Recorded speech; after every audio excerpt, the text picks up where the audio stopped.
Inglaterra poderia ter salvado os Romanov. O rei George V era primo do Nicolau. Não eram primos distantes, que eles só se conheciam pela árvore genealógica. Eles cresceram lado a lado, trocavam cartas e eram tão parecidos que pareciam irmãos. Naquele momento, os Romanov estavam presos, o primo, a esposa e os 5 filhos. A Inglaterra até ofereceu asilo, mas depois a oferta foi retirada. Um ano depois foram fuzilados, e quando o embaixador britânico tentou registrar que a oferta tinha sido retirada de asilo, ele teria sido ameaçado com processo e perda da aposentadoria caso contasse a verdade. Oi, coroados e curiosos, eu sou a Steph e hoje a gente vai descobrir por que o George V recuou quando ainda existia uma possibilidade de tirar os Romanov da Rússia. Quem pressionou para esconder essa decisão e por que, depois da guerra, o George conseguiu salvar outros parentes, justamente quando ajudar já não ameaçava a própria coroa. Porque o George V não era um homem sem poder, era um rei com medo de pagar o preço.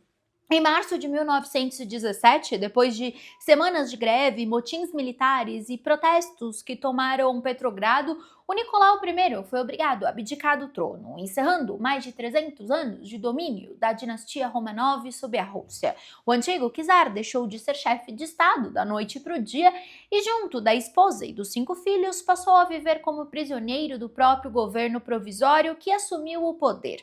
Mas calma, eles não estavam presos em masmorras, estavam vivendo em Tsarkiselo, que era o próprio palácio de veraneio da família imperial. Cercado por guardas armadas, movimentos restritos, correspondência vigiada, mas ainda com relativo conforto físico. O problema era que o novo governo provisório também não sabia o que fazer com a antiga família imperial. Manter o Nicolau na Rússia significava correr 2 riscos ao mesmo tempo: deixar o czar vulnerável à violência pública e permitir que ele continuasse sendo um símbolo para qualquer tentativa de restauração da monarquia.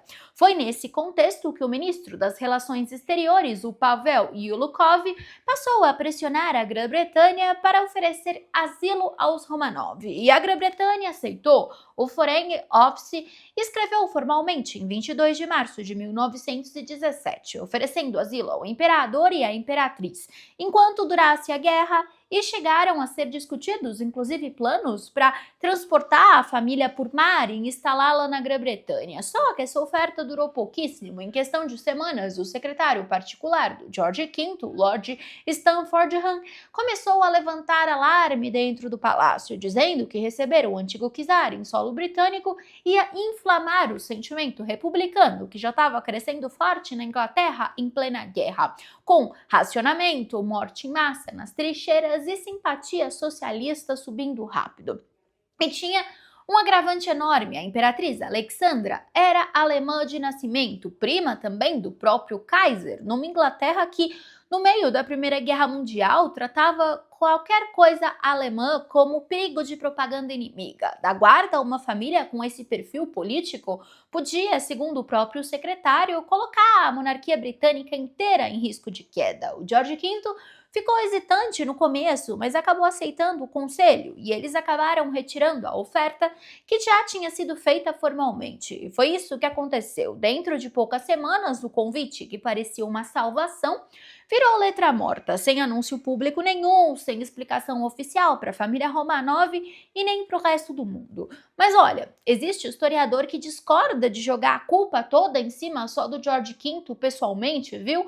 Hoje em dia, muitos argumentam que o próprio governo do primeiro-ministro Lloyd George estava com o pé atrás sobre tudo isso. Então, não foi uma decisão de um homem só, sentado sozinho, decidindo o destino do primo. Foi uma decisão conjunta, com o secretário do rei empurrando, o governo hesitando e o rei, no fim, cedendo à pressão de proteger o próprio trono antes de proteger o parente. E para você ver que o clima não estava dos melhores, o próprio George, só 3 meses depois de retirar a oferta de asilo do primo russo, se viu forçado a abandonar formalmente o próprio sobrenome de origem alemã, Saxe-Coburgo-Gotha, que era uma herança do avô, o príncipe Albert, marido da rainha Vitória. Então, O mesmo medo de parecer alemão demais que ajudou a matar a oferta de asilo era exatamente o medo que ele estava ao mesmo tempo gerenciando dentro da própria casa. E enquanto a Inglaterra recuava, outras portas também iam se fechando. A Espanha, Dinamarca, Noruega, Suécia, França, Suíça. Nenhum desses países aceitou receber a família Romanov, cada um com motivo próprio, geralmente ligado a não querer se meter em problemas diplomáticos no meio de uma guerra mundial em curso. A Grã-Bretanha não foi a única porta fechada, mas era a porta mais óbvia, mais esperada, a que tinha parentesco mais próximo e a amizade pessoal mais forte entre os dois chefes de Estado envolvidos. E além disso, George V e a Inglaterra não estava reagindo só à Revolução Russa isolada, ela estava observando ao vivo o tipo de colapso que podia acontecer com qualquer monarquia que perdesse legitimidade popular rápido demais. O próprio Kaiser William da Alemanha, primo deles também, seria forçado a abdicar em novembro de 1918, pouco mais de um ano depois, fugindo para o exílio na Holanda. Outras casas reais menores dentro do próprio território alemão e austro-húngaro desmoronaram na mesma onda revolucionária que varreu o continente no fim da guerra. E olha que curioso, o inimigo da guerra, então, o primo alemão, o Kaiser, chegou a manifestar através de um canal diplomático indireto disposição para negociar uma passagem segura para a família imperial russa. E você me pergunta por quê?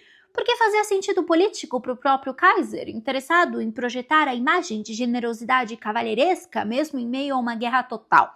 Esse canal nunca avançou o suficiente para virar um resgate concreto, claro, mas o simples fato de que o inimigo declarado da guerra chegou mais perto de oferecer ajuda prática do que o próprio primo inglês é um dos detalhes mais amargos de toda essa história. E aí chega aquele ponto que te deixa abismado. Ameaçaram processar o embaixador George Buchanan se ele contasse a verdade. Ele era um embaixador britânico na Rússia durante todo esse processo, então ele sabia exatamente o que tinha acontecido, a oferta feita, depois retirada, tudo isso passando pela mão dele como intermediário. E quando ele publicou as próprias memórias em 1923, ele escreveu o oposto do que sabia. Nossa oferta permaneceu aberta e nunca foi retirada.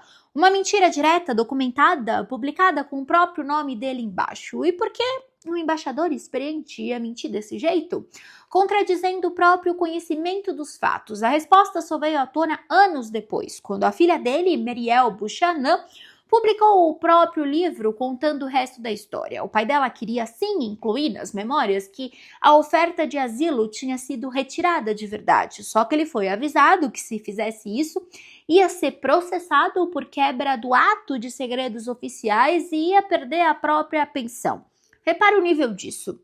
Não foi só um constrangimento político querendo abafar um caso incômodo, foi uma ameaça formal com processo criminal e perda de renda vitalícia como consequência, para manter o embaixador aposentado calado sobre um fato que já tinha praticamente decidido o destino de uma família inteira. De qualquer forma, enquanto essa manobra de silêncio ia se armando em Londres, na Rússia a situação da família Romanov piorava rápido. O governo provisório que os prendeu inicialmente foi derrubado pelos bolcheviques em outubro de 1917. E o novo governo revolucionário enxergava a família imperial inteira como símbolo perigoso do regime antigo, não mais refém político a negociar e sim ameaça a se eliminar. A família foi transferida de Charkov-Selo para Tobolsk, na Sibéria, e depois, já sob o controle bolchevique direto, para Ekaterimburgo, o último endereço deles antes do fim. Aí, a degradação real das condições começou depois da chegada em Ekaterimburgo, quando eles foram instalados numa casa confiscada de um comerciante local, que inclusive foi rebatizada com o nome que os próprios guardas usaram de forma quase irônica, Casa de Propósito Especial. Foi ali, atrás daquelas paredes pintadas de branco, para impedir qualquer contato visual com o mundo exterior, que os últimos meses da família se passaram. Então chegamos à noite fatídica. Em 17 de julho de 1918, a família inteira, mais os criados que escolheram permanecer com eles até o fim, foi acordada e levada para um porão pequeno no térreo da própria Casa de Propósito Especial. sobre o pretexto de uma foto de família necessária antes de uma suposta transferência. Assim que eles chegaram lá, o comandante do esquadrão, o Yarok Hirokrasgi, leu em voz alta uma ordem de execução, bem resumida, e o pelotão abriu fogo quase imediatamente depois, e eles foram executados a tiro pelos bolcheviques nesse porão. E o George V, segundo o próprio diário dele, escreveu ao saber da notícia: aquelas pobres crianças inocentes. Após isso, o rei inglês foi até em uma cerimônia memorial em julho de 1918 para marcar a morte do primo. Existe também um registro de um biógrafo dizendo que ele nunca se perdoou de verdade por não ter conseguido ou não ter tentado o suficiente tirar a família viva daquilo.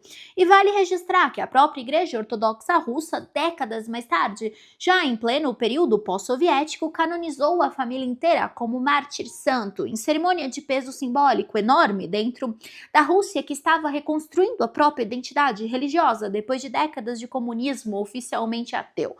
O Nicolau II, o administrador fraco, então, que perdeu o próprio trono por incompetência acumulada, virou um santo ortodoxo. George V, o primo que hesitou e recusou no momento mais crítico, seguiu reinando décadas, morrendo na cama, cercado da família ou tendo sido morto pelo médico, que eu já contei. Em 1936, a história raramente distribui justiça em proporção parecida com o peso real de cada escolha. E um detalhe que eu já comentei no vídeo sobre a execução deles: os bolcheviques destruíram e esconderam os restos com tanto cuidado que só em 1991, já depois do colapso da União Soviética, é que uma vala foi localizada e escavada, e houve a confirmação por teste de DNA dos Romanov, comparando com o material genético do marido da rainha Elizabeth II, o príncipe Philip, que cedeu a amostra de sangue para ajudar. Mais de 70 anos depois da execução, a própria família que não conseguiu salvá-los ajudou a confirmar cientificamente quem eles eram.